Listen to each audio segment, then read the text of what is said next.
നിങ്ങളിൽ എത്ര പേര് നമ്മുടെ ഈ പെരിങ്ങോട്ടുകര ദേവസ്ഥാനത്തിൽ പോയിട്ടുണ്ട്? കേരളത്തിലെ വിഷ്ണുമായ ക്ഷേത്രങ്ങളിൽ പ്രധാനപ്പെട്ട ഒരെണ്ണമാണ് പെരിങ്ങോട്ടുകരയിലെ പെരിങ്ങോട്ടുകര ദേവസ്ഥാനം.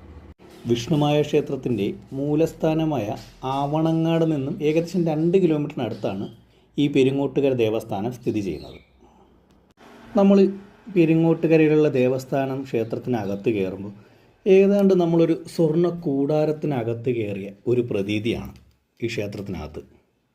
അതിൻ്റെ നിർമ്മാണവും അകത്ത് കൊടുത്തിരിക്കുന്ന ലൈറ്റും കാര്യങ്ങളെല്ലാം നമുക്ക് അത്തരത്തിൽ കണ്ണിനും അതുപോലെ തന്നെ മനസ്സിനും ഒരു വല്ലാത്തൊരു കുളിർമ വരും.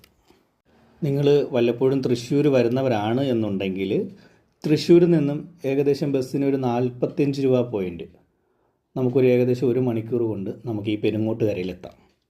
പെരിങ്ങോട്ടുകരയിലെത്തി ഈ ദേവസ്ഥാനം സന്ദർശിച്ച് ഉച്ചയ്ക്ക് അവിടുന്ന് ഭക്ഷണവും കഴിച്ച് മടങ്ങിപ്പോകാവുന്നതാണ്.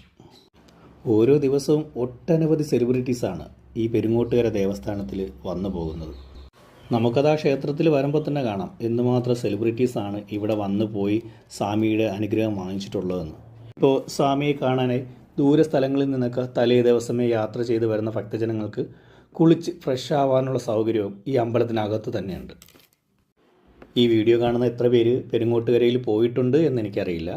നിങ്ങൾ പോയിട്ടുള്ളവരാണെങ്കിൽ നിങ്ങളുടെ അനുഭവം ഒന്ന് കമൻറ്റ് ചെയ്യുക. ഇതുവരെ പോകാത്തവരാണ് എന്നുണ്ടെങ്കിൽ ജീവിതത്തിൽ ഒരു പ്രാവശ്യമെങ്കിലും ഇവിടെ പോവുക. തൃശ്ശൂർ പെരിങ്ങോട്ടുകര ദേവസ്ഥാനം.